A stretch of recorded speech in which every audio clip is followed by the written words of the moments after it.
Baik, kali ini saya akan memaparkan mengenai pendahuluan, objektif, dan metodologi penelitian yang kami pakai pada observasi kali ini.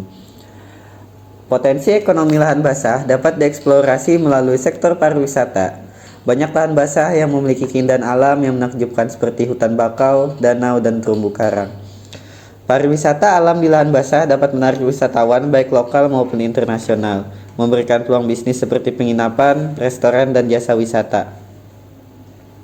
Pemanfaatan lahan basah secara berkelanjutan dalam sektor pariwisata juga dapat meningkatkan kesadaran akan pentingnya konservasi lingkungan.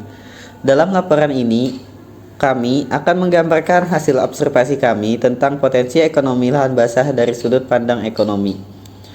Kami akan menjelaskan bagaimana potensi lahan basah di Sungai Martapura, wilayah Siring 0 km Banjarmasin dengan objek observasi warung makan apung.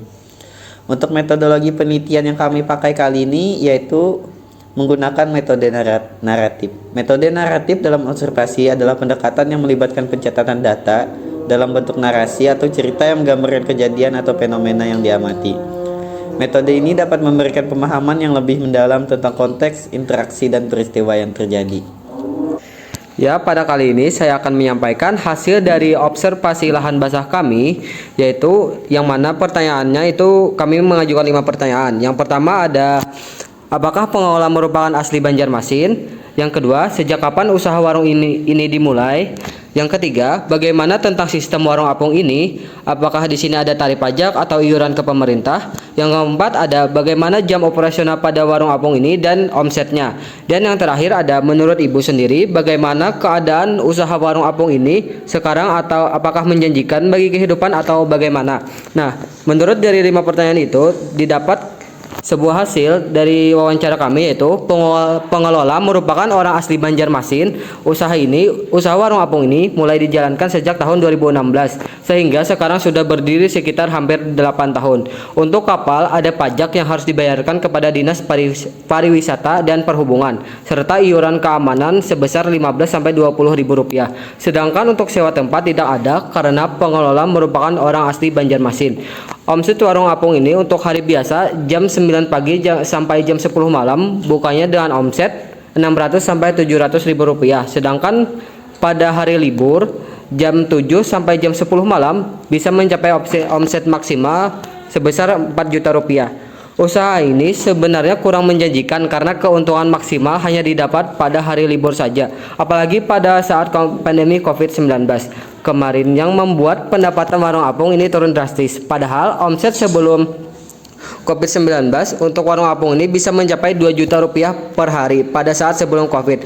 Akan tetapi setelah COVID berakhir, pendapatan mereka tetap menurun dibanding sebelum COVID. Menurut narasumber, hal ini mungkin terjadi karena banyak kafe-kafe dan restoran yang sudah mulai dibangun di sekitaran wilayah Siring 0 km Banjarmasin, sehingga membuat daya tarik masyarakat terutama para anak muda terhadap warung apung mulai berkurang karena mulai tertarik untuk berkunjung ke kafe.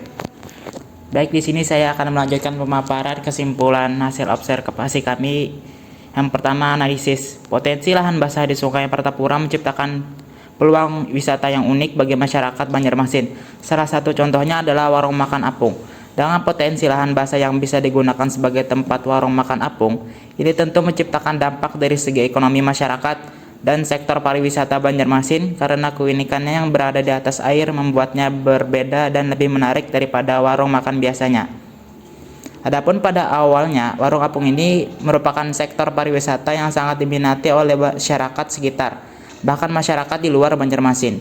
Akan tetapi, seiring berjalannya waktu dengan adanya pembangunan kafe-kafe di Banjarmasin dan adanya pandemi COVID-19, membuat pengunjung pada wisata ini menjadi menurun drastis. Beberapa saat setelah keadaan pandemi COVID-19 sudah mulai pulih, jumlah pengunjung mengalami peningkatan kembali daripada sebelumnya, terutama pada saat libur hari Minggu yang mana ini menjadi momen paling tepat bagi masyarakat sekitar maupun luar Banjarmasin untuk berkunjung ke rumah makan apung. Dalam mempersiapkan hal ini, pengelola sudah melakukan beberapa persiapan dari menambah jam operasional, melakukan dekorasi terhadap kapalnya, serta memberikan tambahan menu khas Banjar lainnya, sehingga dengan ini diharapkan dapat menarik kembali daya tarik masyarakat terhadap wisata ini. Selanjutnya adalah kesimpulan. Jadi warung apung ini merupakan usaha yang telah berdiri selama 8 tahun dan dikelola oleh orang asli Banjarmasin. Meskipun pada hari libur memiliki potensi omset yang tinggi, keadaan usaha saat ini tidak begitu menjanjikan. Pendapatan warung apung mengalami penurunan drastis setelah pandemi COVID-19, yang kemungkinan disebabkan oleh adanya kafe dan restoran yang dibangun di sekitar wilayah tersebut.